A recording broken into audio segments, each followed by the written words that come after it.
Jason Voorhees, Anatomy, How to Kill Jason, His Space Powers, Undead Killing Machine explored. The love affair between paranormal maniacal killers and the horror genre has been steady since eternity. Jason Voorhees is certainly one of the most terrifying horror villains, and we have witnessed his murderous rampage time and again as part of a very successful franchise.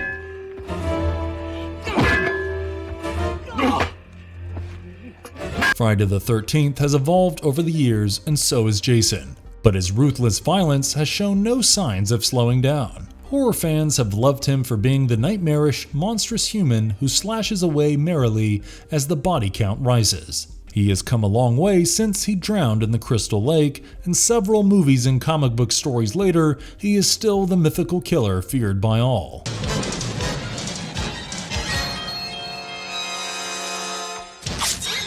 But who is underneath that creepy mask? Is he some usual psycho with a thirst for blood, or does he have more to his character? If you explore the extensive lore of Jason, you will find some stunning detail to his storyline. In this video, we bring to you a meaty slice of this beastly killer.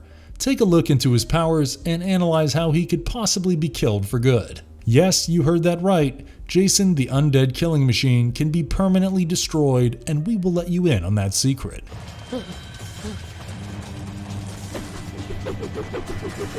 Before we go into our explanation, we have a very small request. If you like our content, please support us by subscribing to our channel.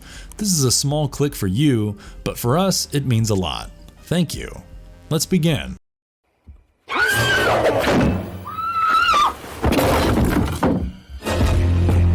How does Jason possess bodies? Before we go into his ability to possess bodies, you should know why he is considered to be a deadite. In Jason Goes to Hell, there is a brief appearance of Evil Dead's Necronomicon Ex Mortis. Even the director Adam Marcus confirmed that Jason is a deadite. While the movie might not have been the best in the franchise, this narrative sparked a curious debate regarding Jason's nature. After Jason is killed by the FBI, his body is sent to the morgue. His still beating heart entices the coroner to eat it. Suddenly, his soul transfers from one body to another, and the massacre begins. It is discovered that only members of his bloodline can make him weak if he possesses them. The Necronomicon Ex Mortis, the Book of the Dead, is discovered by the protagonist at the Voorhees family residence. This is the same prop that you could find in the Evil Dead films. In the year 1300 AD, the book disappeared.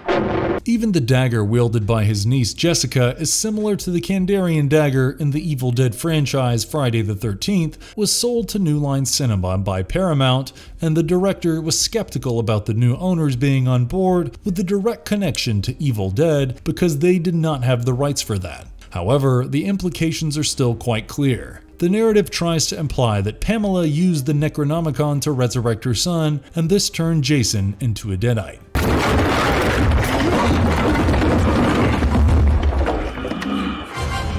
A deadite can possess any form of life and even take over the bodies of the dead. There are various methods for a deadite to take over the host body, and one of them is a direct attack on the victim. A bite or a scratch or even a simple touch can do the trick, and the deadite can possess the host.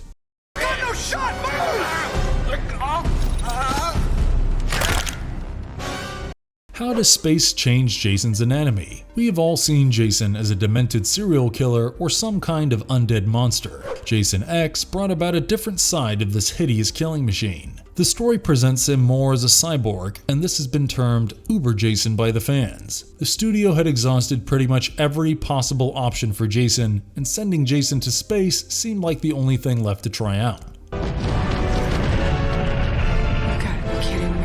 The movie starts with Jason Voorhees being captured by the US government in 2008 for his mass murders. He is kept at the Crystal Lake research facility, but all the attempts to kill him fail. A scientist named Rowan LaFontaine has the idea of putting him in a state of cryogenic stasis, but there are others who want to research his abilities to heal rapidly.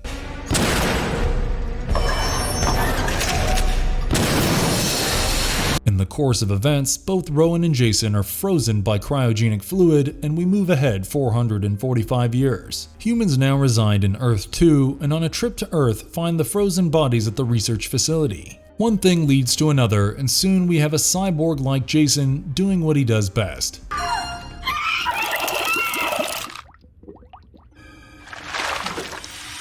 Even advanced technology and trying to lure him using holograms don't work much, and he is as lethal as ever with a machete in hand. He was riddled with bullets and his head was blown off along with his limbs. The nano ants in the medical bay reconstructed Jason with scrap from around the room. This converts him into a cyborg and he comes back stronger than before. Bullets could no longer do him any damage because his flesh was substituted by some metal substance. Even his strength seems to be enhanced, and he can knock down steel doors with a single punch. The biggest upgrade for Uber Jason was that he could survive in vacuum, thanks to his modified mask. Eventually the survivors contacted a rescue vessel, and finally Jason was blown into bits by the explosion of the ship. Even then his mask was intact, and it could be so that he still managed to survive. Get in there before it's too late!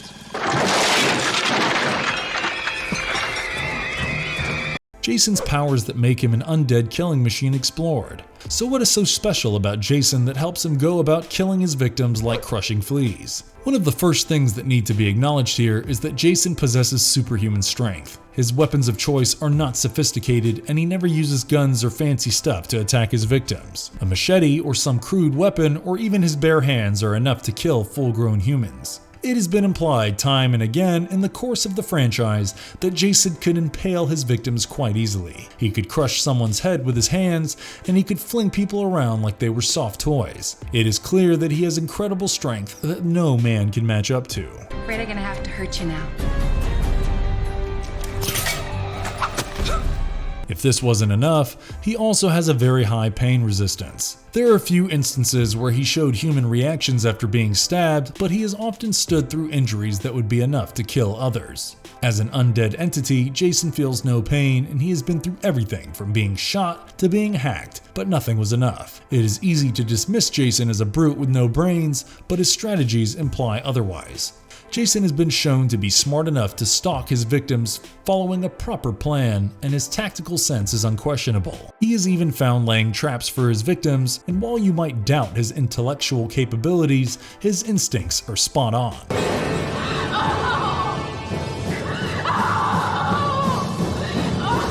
After he was resurrected as a zombie, his superhuman strength turned into supernatural strength. He did not eat his victims like zombies, so it is implied that while he acquired zombie traits, he retained his human personality. The only thing deadlier than a zombie is a zombie with intelligence. That's Jason for you. There have been hints in Friday the 13th, Part 8, that Jason has teleportation abilities as well, but the narrative did not confirm it directly.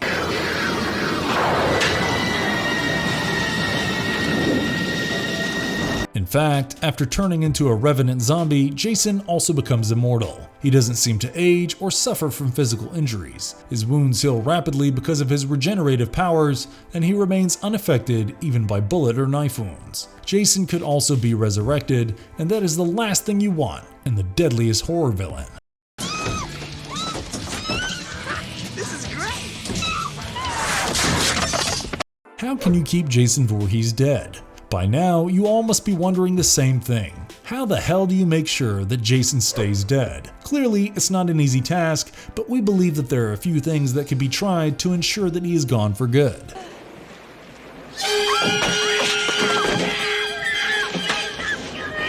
Firstly, if you consider his ability to inhabit another body when the primary vessel is destroyed, destruction may not be the answer. The plan should be to contain him and isolate him with no one in his vicinity for miles. He could be locked away in a bunker that is guarded by military personnel of strong moral character. There should be no slip-ups in guard duty, and nobody should fall prey to the luring tactics of Jason. The locks have to be way stronger than usual because of his unbelievable strength. Once he has been contained, the water of Crystal Lake can be collected in a giant tank, and he could be submerged inside it. We have seen that being trapped in these waters has some effect on him, and he should drown in that tank.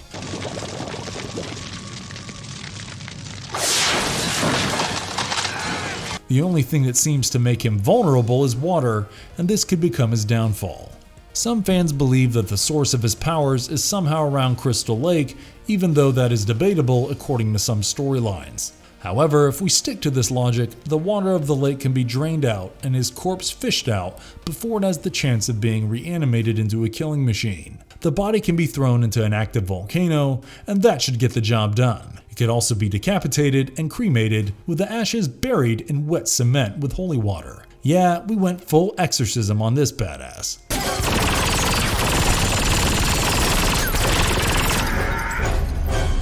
Lastly, sending him off to an uninhabitable hostile environment somewhere in the universe, or better still, flying him straight into a black hole might do the trick. What's the strength of one deadite psycho against the strongest force in the universe? You guys might want to run.